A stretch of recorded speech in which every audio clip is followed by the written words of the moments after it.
बिल्कुल मस्ती से सुन रहे हैं साहब, मस्ती से पढ़ना, आज मस्ती का ही दिन है। और मैं तो बधाई देता हूं, मैं तो मूलते हरियाणा का हूं भाई साहब। पंजाब हो, हरियाणा हो, राजस्थान हो, उत्तर प्रदेश हो, इनमें चोली दामन का साथ है कि राजस्थानी से पूछ लिया। हमारे यहाँ जाट होते हैं, उनके यहाँ राजपूत होते हैं। हम बोले जी आपकी क्या खासियत है, राजस्थानी बोला जी अपनी बात पर जान दे दे। हम पंजाब और हरियाणा वालों से पूछा भाई तुम्हारे में क्या खासियत है, बोला जी बिना बात जान दे दे। तो हमारा तो भाई साहब बिल्कुल देसी मामला है। आदरणीय बैठे हैं सोही साहब, त्रिलोक जी, प्रणाम करता हूं। कवि सम्मेलन में जाते हैं लोग, बहुत अच्छा सुनते हैं साहब, बहुत ताली बजाते हैं। एक कवि सम्मेलन में चला गया भाई साहब, मैं 1 घंटे लगा रहा, एक ताली नहीं बजाई। पता नहीं कहां से ठूठ बुला रखे थे सारे। 1 घंटे महेंद्र जी लगे रहे भाई साहब, कोई ताली नहीं, बिल्कुल खामोश। पीछे एक बाबा खड़ा, उसने ताली बजाई। मैं बाबा के पास गया, मैंने कहा बाबा बहुत मेहरबानी, तेरे को मेरी लाइन समझ में आई, तूने मेरी कविता पे ताली बजाई। बोला मेरे तेरी एक लाइन समझ में नहीं आई, मैं तो तंबाकू कूट रहा हूं, तू तो लगा रहे बस।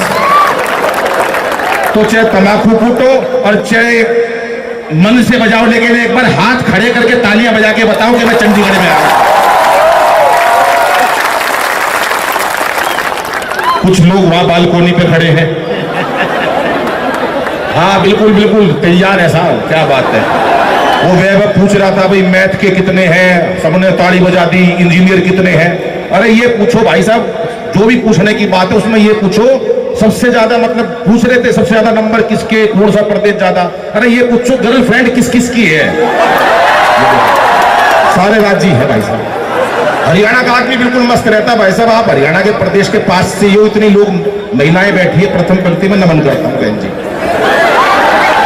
मैं तो एक कवि सम्मेलन में चला गया, पहली पंक्ति में एक महिला बैठी बाबूजी, और गुस्से से घूर रही मेरे को आधे घंटे से, खूब फुल गुस्से में। मैंने कहा बहन जी कोई गलती हो गई क्या? बोली नहीं, तेरी शकल मेरी सास से मिलती है। मैंने कहा सास कभी मूछ है क्या?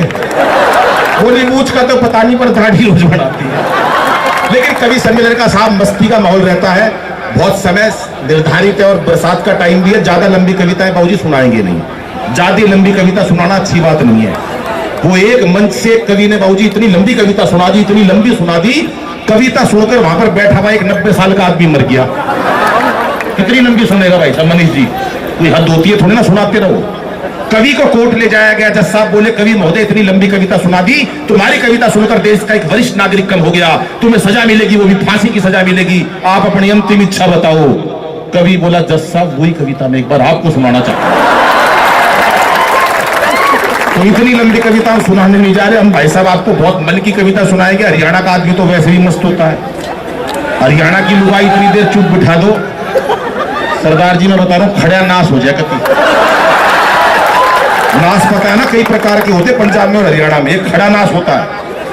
वो एक ने हेलीकॉप्टर चलाना सीख लिया, घर वालों ने कहा यार तूने हेलीकॉप्टर सीख लिया, एक बार हमको भी सैर करवा दे। बोला यार शोर बहुत मचाते हो। अरे बोला नहीं मचाएंगे, शोर बहुत बिठा ले अपने हेलीकॉप्टर में। पूरा परिवार हेलीकॉप्टर में शर्त पे बिठा लिया, कोई शोर नहीं मचाएगा साहब। हेलीकॉप्टर काफी ऊंचाइयों तक ले गया, कोई नहीं बोला, मना कर खींचे। अगले ने पीछे मुड़ के देखा, सारे नाराज हुए पड़े पूरा परिवार। बोला अच्छा चलो कोई कुछ तो बोलो, कोई नहीं बोला। उसने अपनी माँ से कहा माँ तू ही कुछ बोल। उसकी माँ बोली बेटा मैं अब क्या बोलूं, मैं तो जब ही नहीं बोली जब तेरा बाप नीचे गिर गया था। ये है पंजाब और हरियाणा की महिला, ज्यादा देर खामोशी से बिठा ही नहीं सकते उनको। वो मेरे को तो याद है भाई साहब, एक बहुत मोटी महिला, हाँ वहां यहां भी बैठी है, यहां नहीं बैठी, यहां नहीं बैठी। ये मोटी महिला और बैठी हो तो मैं क्यों बताऊं कहां बैठी है, अपना आप सोच ले, मैं यहां बैठी हूं। ये मोटी महिला और भाई साहब मरियल सा पति, सोई साहब 30-40 किलो का पति उसका मुश्किल से। हाँ ये भी एक आया मंच पे कर रहा था, वो जो उतना ही होगा 30-40 किलो का। वो भी फालतू बता रहा हूँ भाई साहब, बिल्कुल मरियल सा पति, मोटी महिला, उसे ले गई टैटू वाले के पास। जाके बोली भाई साहब इनके हाथ पे शेर बना दो। अब टैटू वाला हरियाणा का था, उसने पहले तो पति देखा मरियल सा। ये बात सुन के उसका खून जल गया कि पहले तो पति देख, इसके ऊपर जंगल का राजा बनवाई।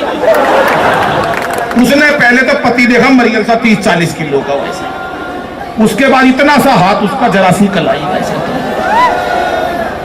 बोला इस पर सांप बढ़ेगा, और ये सांप भी फल वाला नहीं बन सकता, इसके मरा हुआ सांप बनेगा पड़ा हुआ लंबा, और ये सांप तो इसी साल बनवा लियो, नहीं अगले साल केचुआ बनाना पड़ेगा। और बोली मेरे हाथ पे, बोला बहन जी तू चाहे पूरा चिड़ियाघर बनवा ले। हरियाणा की मस्ती और पंजाब की मस्ती एक विशेष रहती है साहब, लेकिन आज चेहरों पर तनाव रहता है हमारे, हंसना जैसे हम भूल गए। 4 पंक्तियां पढ़ता हूं कि हंसना हंसाना आदत है मेरी, अपना बनाना आदत है मेरी, लोग तो मुंह फेर के चल देते हैं, आवाज दे के बुलाना आदत है मेरी, आवाज दे के बुलाना। अभी मेरी बात हो रही थी सोई साहब से, हम बहुत अच्छा पढ़ाई करके इंजीनियर बन जाएंगे, डॉक्टर बन जाएंगे, और भी बहुत कुछ जीवन में ऐसा प्राप्त कर लेंगे, लेकिन क्या फायदा उस इंजीनियर का जो वहां पर जाकर नौकरी पे भी ठूठ सा बैठा रहे। पूछेंगे कहां से आया, बोला चंडीगढ़ यूनिवर्सिटी से आया हूं। लेकिन चंडीगढ़ यूनिवर्सिटी का स्टूडेंट ऐसा नहीं निकलना है। सबका चहुमुखी विकास करने के लिए आज का कवि सम्मेलन रखा है कि हम सामाजिक और साहित्यिक संस्कारिक हर एक क्षेत्र में आगे बढ़े, ऐसी चंडीगढ़ यूनिवर्सिटी है। ऐसा मैं आपसे कामना करता हूं कि हर बच्चे के चेहरे पर एक मुस्कुराहट हो, कोई तनाव ना हो। भाई साहब तालियां आप बहुत अच्छी बजा रहे हो, नहीं तो कवि सम्मेलनों में चले जाते सरदार जी। मैं एक कवि सम्मेलन में चला गया, हर आदमी ताली बजा रहा, एक बैठा ठूठ वो नहीं बजा रहा। मैंने कहा भाई तू क्यों नहीं बजा रहा? कह रहा मैं बड़ा आदमी हूं भाई साहब, मैंने तो आदमी रखे हुए।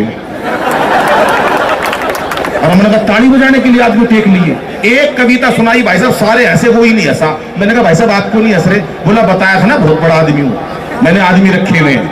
मैंने कहा अच्छा भाई तूने हर काम के लिए आदमी रखे हुए हैं। 4-5 दिन बाद वो भी सड़क पर मिल गया। मैंने कहा नमस्ते भाई साहब, बोला नमस्ते।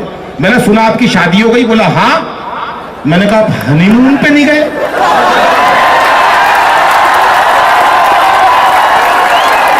नहीं यहाँ किसी ने नहीं रखे हुए, यहाँ सारे मस्त हो गए।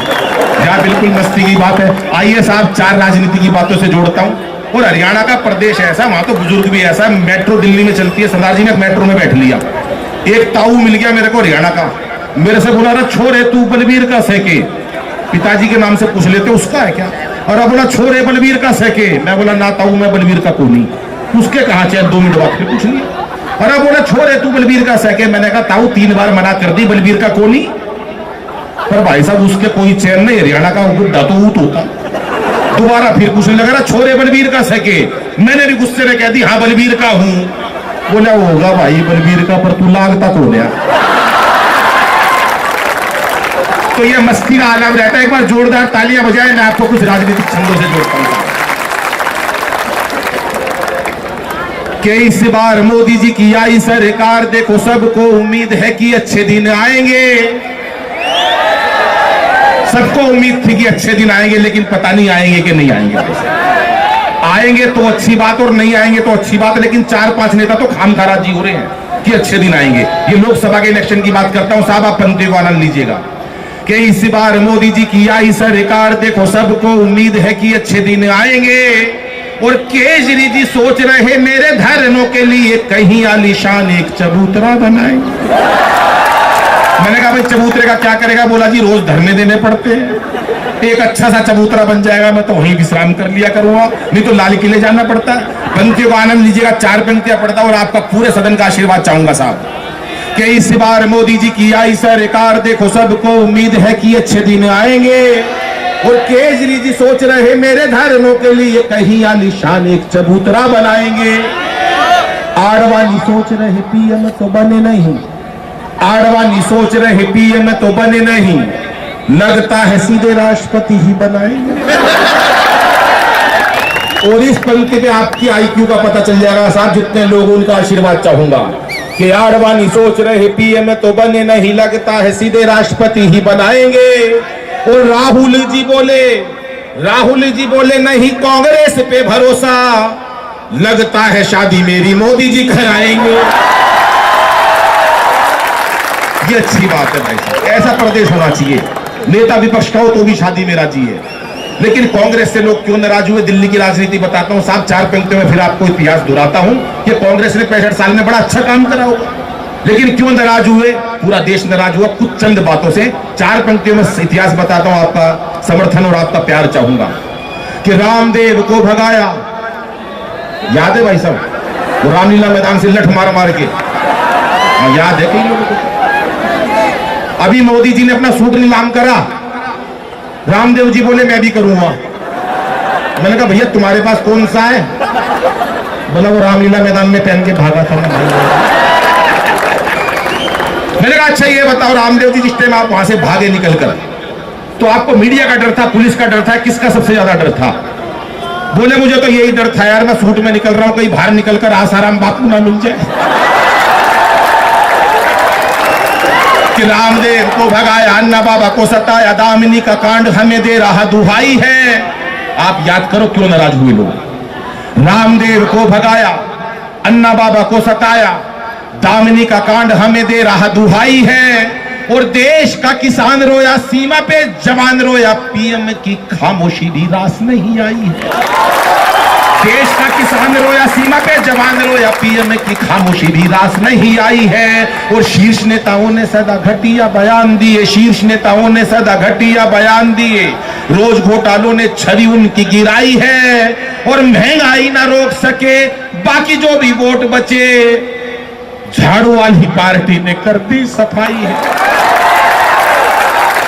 दिल्ली में भाई साहब 70 सीटों में से 67 सीटें आई केजरीवाल साहब की। मैंने पूछा उनसे, मैंने कहा 70 सीटों में से साहब 67 आई है, 70 क्यों नहीं आई?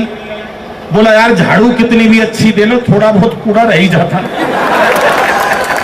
स्थिति यहां तक पहुंच गई है। लेकिन पढ़ाई पढ़नी चाहिए साहब मन से। मैं देख रहा हूं यहाँ बच्चे बहुत मन से पढ़ते हैं, बहुत दूर से आए हुए हैं। लेकिन मैं एक संदेश जरूर देता हूं, रखियो यार। अच्छा एक आधा आदमी जरूर बुलाते कवि सम्मेलनों में ऐसा, भाई साहब इसको एक गैस की गोली दे दो, इसका 1 घंटा हो गया चैन नहीं लेगा। कई बार आदरणीय सुनील शर्मा जी ने भी कह ली, या वो अभी देखो मोदी जी ने एक बयान दिया कि ना खाऊंगा और ना खाने दूंगा। मैं एक बात ये पूछ रहा हूं भाई साहब, जब ना खाएगा ना खाने देगा तो फिर ये शौचालय किस लिए बनवा रहे हैं? ये इन लोगों के लिए बनवा रहे जिन्होंने भी आवाज निकाली थी। भैया इन्हें ले जाओ, एक बार करवा लाओ, एक बार जोरदार तालियां बजाए साहब मिलके। मैं आपको हास्य कविता से जोड़ता हूं।